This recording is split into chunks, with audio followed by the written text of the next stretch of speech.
Welcome to Many Happy Returns, where we aim to make you a better investor. I'm Roman. And I'm Michael. Despite all the predictions of doom, the American economy has achieved a macro miracle. Inflation has been tamed without the insidious side effects of higher unemployment or a recession. I want to know how the Fed pulled off a soft landing and whether we can hope for the same in the UK. And in today's dumb question of the week, why do economists always get it wrong? All right, let's get into it. I don't know if you watched the last press conference with Jerome Powell following the Federal Reserve meeting, but actually I do. You definitely watched it. Jerome Powell seemed to have a bit of a mood shift, didn't he? He's looking pretty upbeat these days. Why is that, Roman? Yeah, he was basically doing a little bit of an air punch by the end of the meeting. And he was kind of hinting that they achieved what many people thought was impossible at the end of last year, which is to bring down inflation without crashing the US economy. And by crashing the US economy, what we're really talking about here is surging unemployment. A US recession is essentially the same thing as a surge in unemployment. So that's what people mean by a soft landing then. It's inflation coming back down to 2% without widespread economic pain. Yeah, or at least minimal pain, I'd say.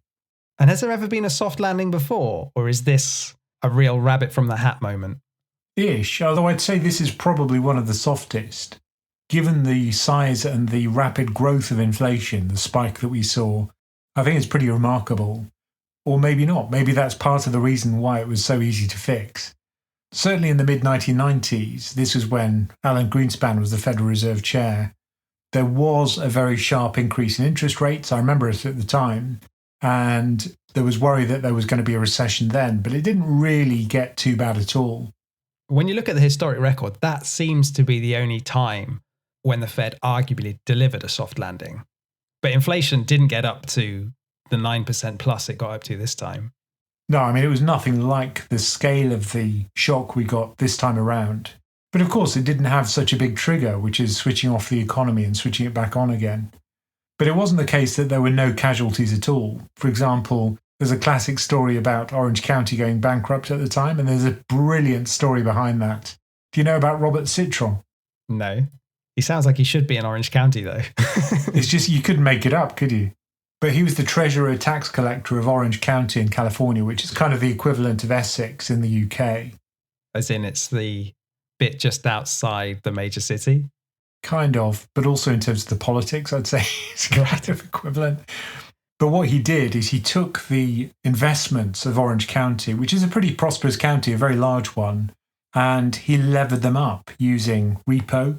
And guess what happened? When interest rates went up, it kind of blew up the fund and he went to prison. What, and the whole county went bankrupt?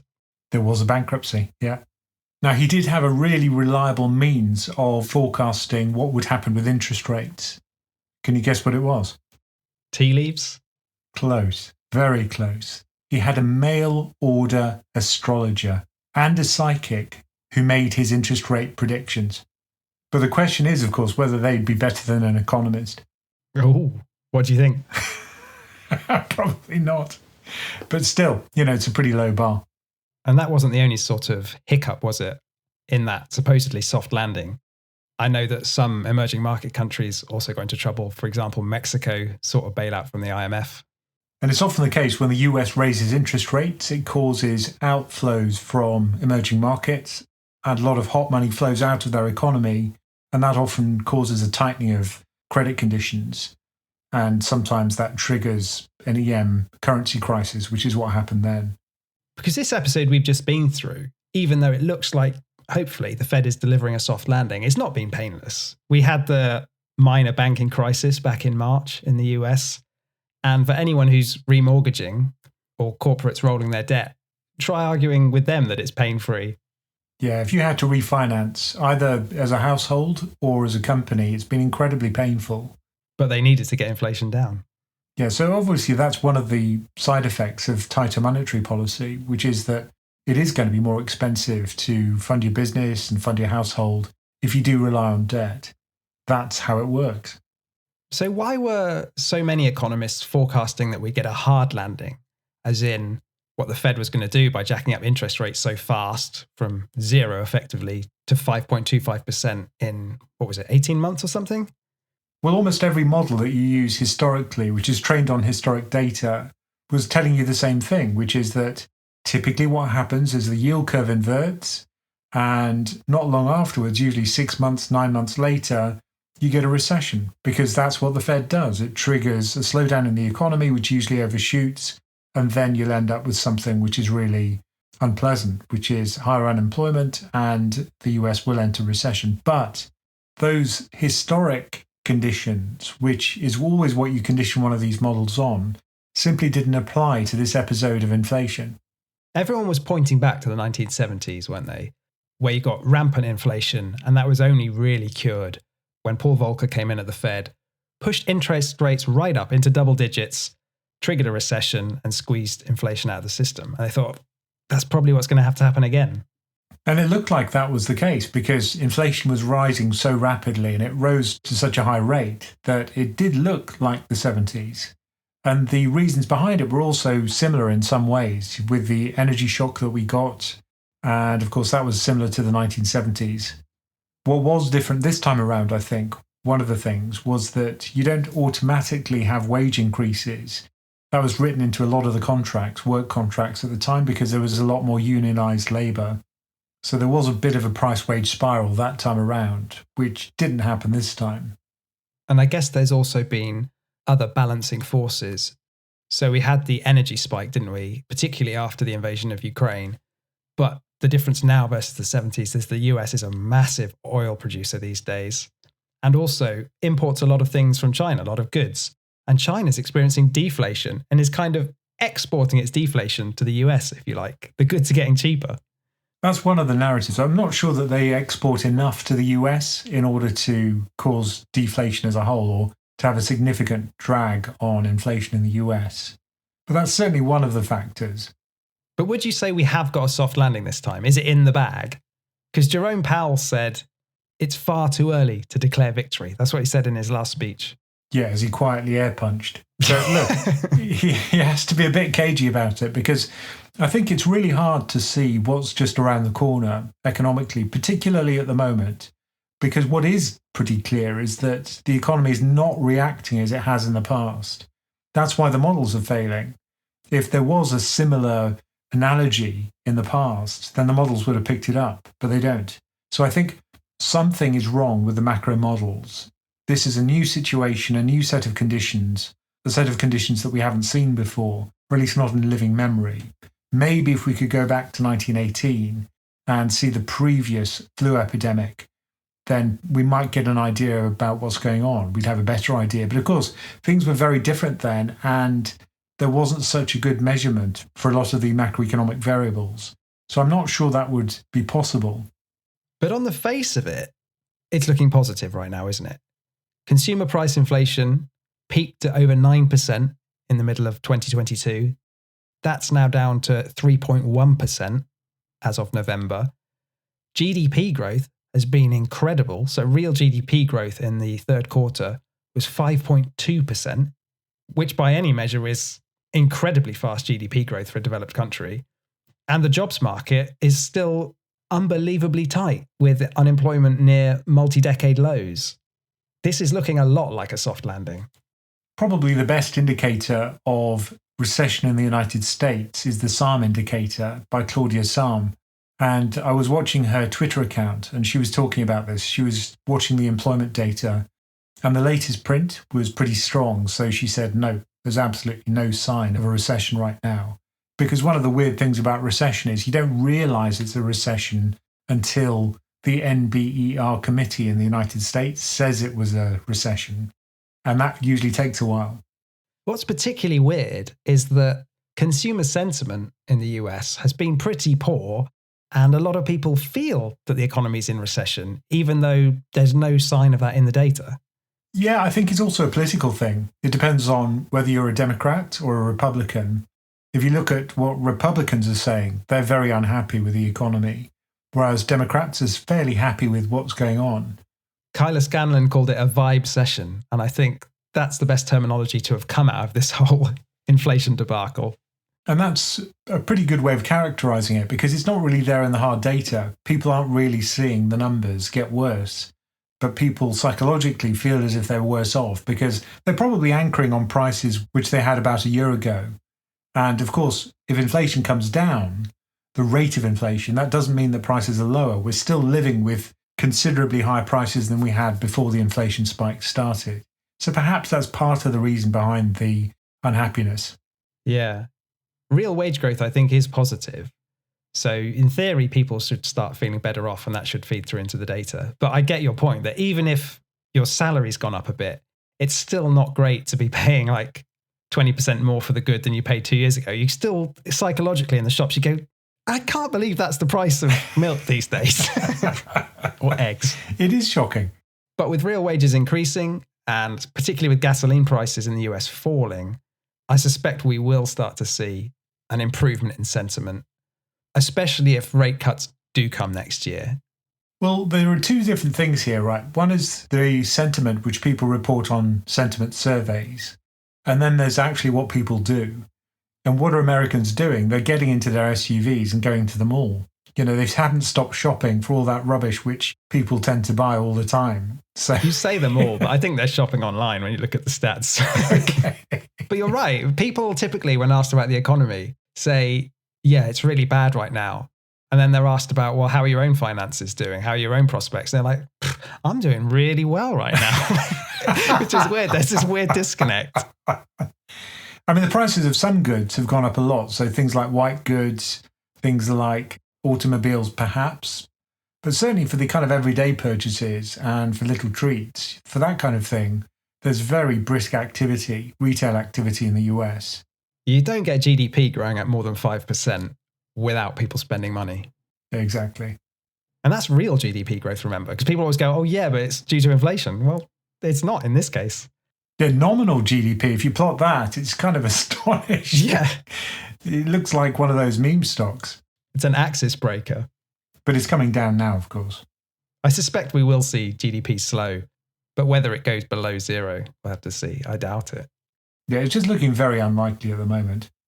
I mean, it's shocking how quickly analysts have had to revise their forecasts. So if you go back to mid-2022, it's like 18 months ago, when inflation was right at its peak, most surveys of economists found that 3/4 of them thought a recession would be here by the end of 2023, so where we are now. Obviously, we haven't had a recession, quite the opposite. But now, over the next 12 months, 3/4 of economists seem convinced we won't get a recession. So it's almost a complete turnaround from where we were 18 months ago. And if you look at something like GDP now, this is a model from the Atlanta Fed, which takes all of the available data that comes in the form of surveys or other macroeconomic data, and it feeds this into a kind of real-time model. That's currently expecting growth of about 2.7% in the fourth quarter of 2023. Yeah, this is the model which was really ahead of the game in predicting the 5% GDP growth. And everyone's like, oh, GDP now is just broken. There's no way we're going to get this. And then, boom, it came out in the actual data. So it's kind of proving itself through this uncertain time. And I think it is useful from that point of view. It doesn't really have political bias. It doesn't have any of that. It just takes the numbers as they come in and tells you what that usually means. So what's GDP now actually looking at? Well, it's a huge number of factors. Things like consumer spending, non-residential fixed investment, residential investment, change in private inventories, net exports, government spending, all of those feed into it. All right. It's a load of economic geeks looking at loads of numbers. But they seem to be doing a good job. But it's funny when you start reading what economists are saying at the moment. They definitely don't agree on how a soft landing has been achieved and the role that the Fed played here. Yeah, I mean, I always say about economists, and as a physicist, perhaps I'm a bit too arrogant about predicting things accurately, but I always say that it's one of the few disciplines that can't forecast the past. Yeah, this time they certainly failed to forecast the future and now are arguing about forecasting the past. And Noah Smith, who's an economist and commentator, published an interesting article, which was called, How Did the US Achieve a Soft Landing? And he outlines 4 different theories, which are kind of competing with each other at the moment.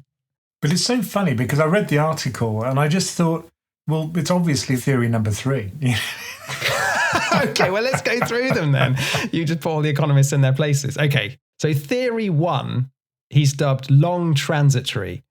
Because you'll remember back in, 2021, when inflation started creeping up, a lot of people, the Fed included, were talking about this being transitory and something that would just pass through the system without too much monetary policy action needed to correct it. The Fed quickly stopped using the word transitory when it proved it was sticking around. But maybe transitory just took a little longer to work itself through than people thought. So the basic story here is that during the pandemic, we had lots of snarled supply chains. And then we got a really rapid rise in oil prices due to Putin's invasion of Ukraine in 2022. And then the supply chain pressures started to ease in 2022, and then everything's back to normal in 2023. So essentially a supply shock. Yeah, this is basically the theory that the market fixed it, right? There was a supply shock and markets do what they do. The prices going up meant there was an incentive to fix the problem. And businesses came in and unsnarled the supply chains, and the Fed didn't really do much. Well, didn't have to do anything if this theory is true. They could have just sat on their hands and just said, fine, we'll just let it pass through the system. It would have been an interesting counterfactual, wouldn't it? If the Fed had just, I don't know, maybe raised rates to 1.5% or something and said, well, it's a supply problem, deal with it. I mean, it wouldn't have made people happy, but would it have worked? We'll never know. That would have been awesome. But there would have been huge issues, I think, with the Fed not raising rates aggressively. If this theory was true, like you say, it's basically saying the Fed is irrelevant, at least on the supply side. And this is all supply driven, is what this theory says. Which is clearly not true. I mean, if the Fed raised interest rates to 30%, that would be a problem. Okay, there's no question. Okay, so you're dismissing theory one of transitory. I think so. But I think calling it transitory is completely separate from that theory. I think that's just a supply shock theory. Anyway, let's move on to theory two. So theory two is around business cycles. And I believe the claim here is that this inflation spike we got was not really due to supply problems, but more the fact that the Fed printed so much money in response to COVID and the government gave so much stimulus out to the population that demand was massively inflated and people bid up the prices on limited goods. So effectively, all of these government checks pumped up inflation. That was the gist of it. Yeah, the theory is that the business cycle is the business cycle. The economy is going to make as much stuff as it makes. And if you give people loads of money, you're going to cause inflation. The implication being that the Fed made a big error and kind of overshot and overreacted to COVID. And again, what they could have done is just nothing. And this would have resolved itself if this theory is true. Go back to March 2020, though, and the Fed sitting on its hands would have been pretty scary. Oh, yeah, when markets were in free fall and the Treasury market froze up and people were really panicking, the Fed would have had to do something. But it wasn't monetary policy necessarily that would have fixed it. It was the asset purchases, buying HYG, the ETF, the junk bond ETF, buying US Treasuries, bloating its balance sheet up to $9 trillion. That's a separate issue from monetary policy. Undoubtedly, the government's fiscal stimulus did cause a positive demand shock, though. It did boost consumption. You see that clearly in the demand for goods during COVID. But it is a kind of weird theory that aggregate supply moves around on its own. I think that's pretty odd. That there's some kind of hidden rhythm to the economy and it's kind of producing what it produces and there's not much you can do about it. Yeah, that would seem to just be, on the face of it, wrong to me. And if the government really screws up supply deliberately, then again, that's going to cause a huge problem in the economy. But we did see this argument play out in your YouTube comments, right? Throughout the last 3 years, people going, oh, it's a supply shock, it's going to be fine. And the rest of people going, oh my God, they printed so much money, everyone's got too much money, right? This was a genuine argument everyone was having, and economists are having it too, I think. Yeah. And I can't imagine it's going to resolve itself soon. I expect to see these comments on my YouTube videos for the rest of my life.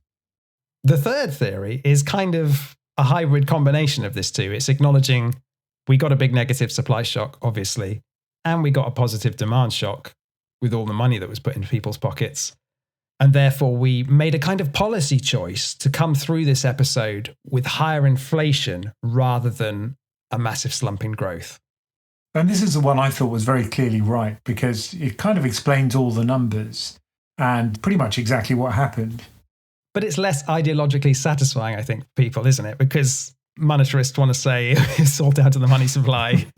And people who spent the time since 2008 saying we can print money and it doesn't matter don't want to acknowledge that in this case it did matter. But there are lots of moving parts to this theory, so I suppose you could fit almost anything with it.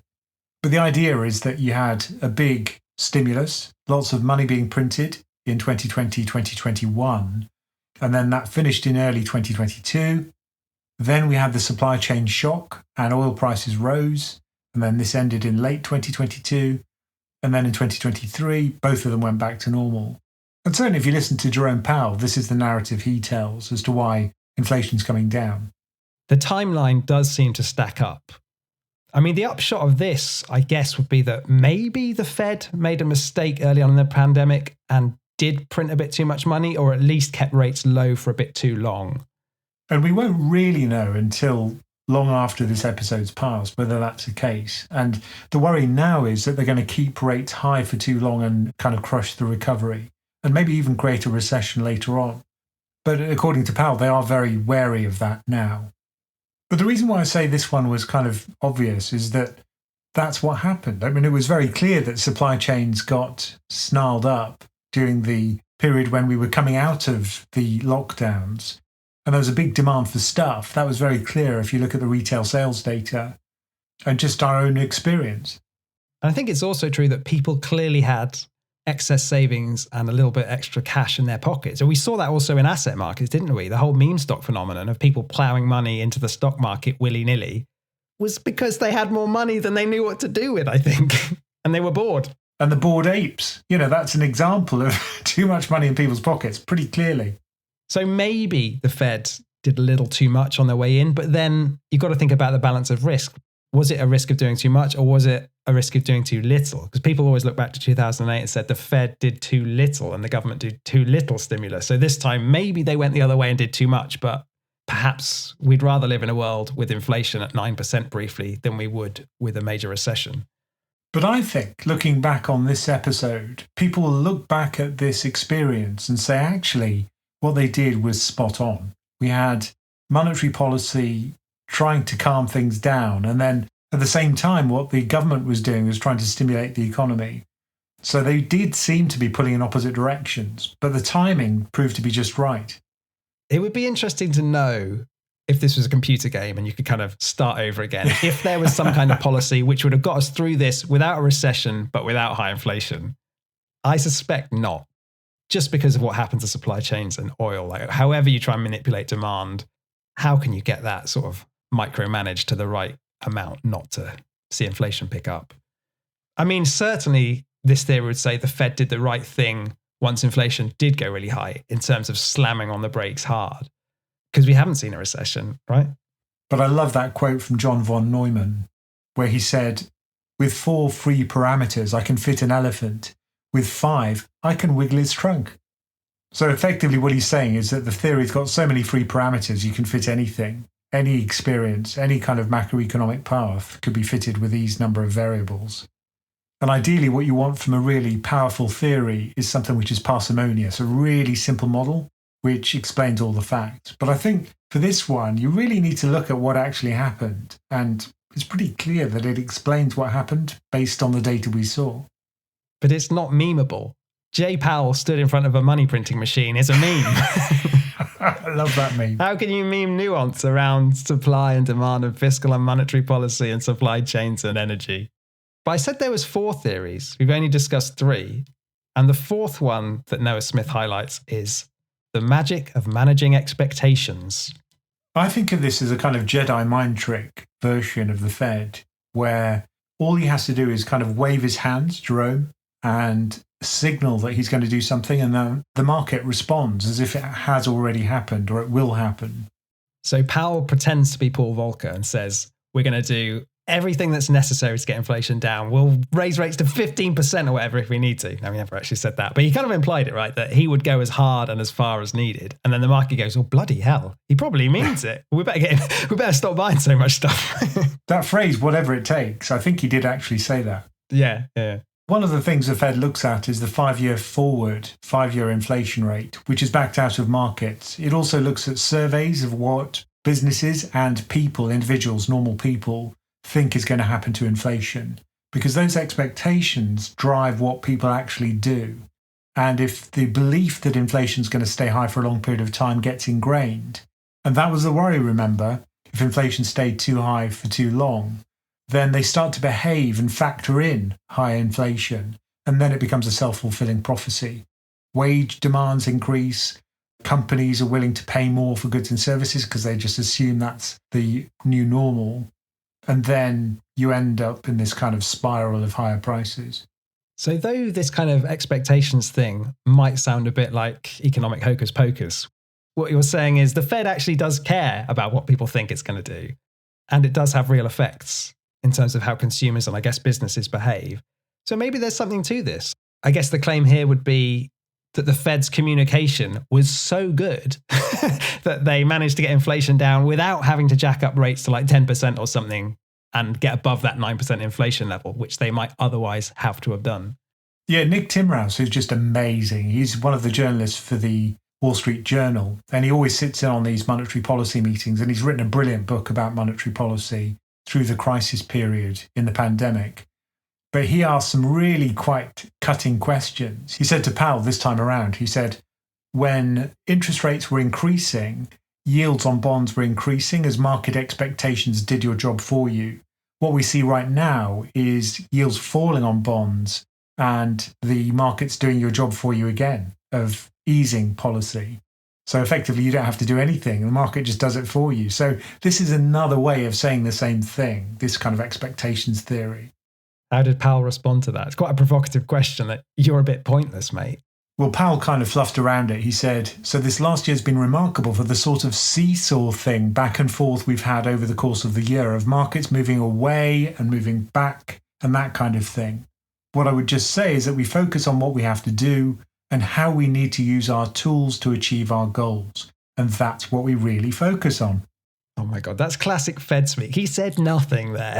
Genius. Takes a hell of a lot of training to say nothing. I know that for a fact. But one thing he did say is that it's too early to declare victory. So are there risks here, or is that just him covering his arse in case, some huge black swan event happens? Well, look, I think what he has to say is that they're driven by the data. They always say that. And if there was another inflation spike, they'd have to respond to it. There's no question. So I think he's just setting the groundwork for that and just allowing for the possibility there will be another inflation spike. But maybe it's also on the downside risk as well. Like maybe he's saying the soft landing isn't assured because monetary policy affects with a lag. Like a lot of people are going to have to roll their debt still. If you look at the housing market in the US, transactions have completely dried up. Consumer spending could stall as people get scared. I wouldn't say a soft landing is guaranteed yet. No, you're right. I think he is kind of covering his arse there. But like you say, there's a lag and they don't really know whether there's going to be a crushing of the economy a few months away. But I think it's unlikely, just looking at the data, we are starting to see things improve. So, for example, talking about the housing market, if you look at housing starts, they've just surged upwards. And this is home builders in the United States creating new houses, breaking new ground. And they'll only do that if they think the market's about to turn around. And they're pretty good at reading these things, I assume. So we are starting to see signs of recovery and rates coming down for mortgages, that kind of thing. So, maybe he didn't have to cover his arse quite as much. Do you think the market's got ahead of itself in expecting, like 5 or 6 rate cuts next year? Yeah, I mean, that's just silly. That seems quite a lot. That's 1.5 percentage points. Yeah, almost every meeting, I think all meetings except for one, they expect a rate cut starting in March. Now, the Fed, I don't think is going to be quite as dovish as that. There will be a turnaround. They're forecasting 3 rate cuts over the course of next year, but probably that would happen towards the back end of the year. March, I think, is too soon. I can never quite work out from these market expectations whether they're the good kind of rate cut or the bad kind of rate cut. Because the good kind is inflation's, down at 2%. We can move away from restrictive monetary policy. The bad kind is, wow, we're in recession. Let's start slashing rates. Well, this is the good kind. I think it's pretty clear that it's the good kind. The market certainly thinks it's the good kind. If you just look at the market reaction to what the Fed said. And if you look at what the Fed's talking about, it's growth being too high and wage growth being too high and trying to cool things down. That's what they're trying to achieve. And now that inflation is starting to fall, restrictive policy isn't appropriate. So that's pretty much the Goldilocks case, the immaculate disinflation that people have talked about. And we have started to see signs that stocks and bonds are uncorrelating. As we record this at the end of December, I think we've just seen the first day where there was a major move in opposite directions. Stocks fell around 1.5%. Not crazy, but a big move. And bonds rallied. The hedging is returning, possibly. Which is reassuring. That's nature healing. Yeah, it's been a long time when they've just been moving in the same direction. But that's exactly what you'd expect. When inflation falls, you'd expect them to decorrelate, so it is reassuring. Okay, last question. It's looking good in the US, but will the UK follow suit and get a soft landing as well? No. No? Why not? Well, if you look at the Bank of England forecasts, they're pretty bearish. They're showing that there's not going to be much growth at all. And those are empirically based. So those are based on speaking to their agents. It's based on macroeconomic data, which they've got. And if you look at NISA, for example, the National Institute for Economic and Social Research, similarly, they're expecting a long period with very little growth. Not a recession, not a deep recession by any means, just very stagnant for the UK economy. So do you think we won't get a soft landing because we'll fail to get inflation back to 2%, or because in getting inflation down to 2% will push us to the verge of recession? You think the second one, is it? Well, have you ever seen a swan trying to take off? Yes, there's a lot of flapping involved. There's a lot of flapping and a lot of paddling, and for a long time nothing happened. So I think that's what it looks like for the UK economy. I think it's kind of like a swan takeoff or landing. What colour is that swan? Black. Now, a lot of us are just spectators when it comes to stories about the economy. We don't really understand what's going on. But if you did want to get a deeper understanding of macroeconomics and markets, then you can do that as part of our community. So if you do want to join us, just look at our website, PensionCraft.com. Okay, today's dumb question of the week. Why do economists always get it wrong? Now, you've already started to land a few punches on economists today, Roman, but let's just get all this out in the open. Why do their forecasts never seem to match up with what happens? You said they can't even forecast the past. I think ultimately it's a problem about forecasting human behaviour. I used to work in the experimental psychology department in Oxford, and we created these neural network models and we tried to predict some aspects of human behaviour. And it's really hard. I think that's the problem. It's just a fundamentally difficult problem. Humans are unpredictable. But are we en masse? I'd have thought the sort of median or average moves in a predictable way. Maybe it's just a matter of computing power, but certainly if you've got a simple model, a parsimonious model, as John von Neumann put it, then it's not going to explain human behaviour. And when you say human behaviour, what are you talking about? Are you talking about what people are going to be spending their money on, how likely they are to move jobs, that kind of thing? Well, anything, in fact, starting with human behaviour for some really simple acts like given a stimulus, what will someone do, an individual? And then you've also got, like you say, will it become more predictable if you're predicting things en masse? When I was a kid, I was reading these books about psychohistory, about Harry Seldon, and this was Isaac Asimov's Foundation series, where he comes up with a theory of psychohistory where he can predict entire civilizations. And frighteningly, he predicts that galactic civilization is going to collapse. So he kind of works out how to nudge it to keep the period of chaos as short as possible. Forget galactic civilization. What about civilization on a little wet rock in the middle of the Atlantic? But that's so disappointing because we're just so far from any kind of Selden theory of psychohistory right now. And economics is still very much in its infancy, I think, from that point of view. I mean, putting all this human behaviour stuff to one side, I have a lot of sympathy with economists just because it seems like it must be an impossibly complex task to predict something like a national economy, forget the global economy. You've got human behaviour, like you say, but then you've got government policy, and who knows what they're going to do. Sometimes those rabbits come out of the hat thick and fast. You've got events around the world and geopolitics. You've got technological changes, which sometimes come about quickly, and then you don't know what the implications will be. And you've got, black swans that just happen in nature, like a pandemic. And you think, we've not had one of those since 1918, and the data doesn't look so good back then. Oh yeah, no question. It's not easy. But we're just so far from being able to have some kind of coherent theory right now. It just seems insuperable at the moment. How much of it is a problem of the models, and how much is it a problem of the data and the collection of the data? Well, maybe it's the fact that at the moment, what economics is trying to do is to mimic physics and come up with a really simple mathematical formulation, which will be like Newton's laws of behavior.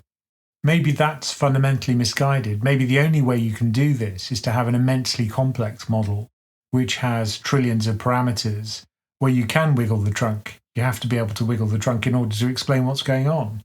Maybe that's the problem. It shouldn't be parsimonious. It should be horrendously complex. A blooming, buzzing confusion. So maybe the dawn of the AI era and massive data processing will herald some new discoveries in economics? Maybe that's the way to go. It just seems like what they're trying to do right now doesn't seem to be paying off. Or at least there's no simple theory which will be sufficiently complex to describe what is essentially a hugely complex system. I mean, their job's not made any easier, I think, by political intervention, is it? Like, all economic forecasts have political consequences because, opposition politicians, for example, will come and say, look, we're going to have the slowest growth in the G7. It's just terrible.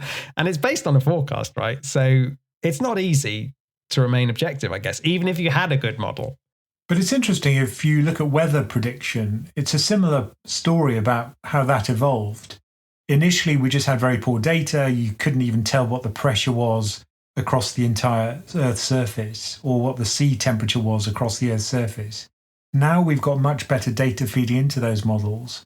And if you've got a physical model of how air moves, how energy flows through the atmosphere and through the surface of the Earth and through the ocean, you can do a pretty good job of simulating further out into the future. And forecasts are getting more accurate, but they're still far from perfect.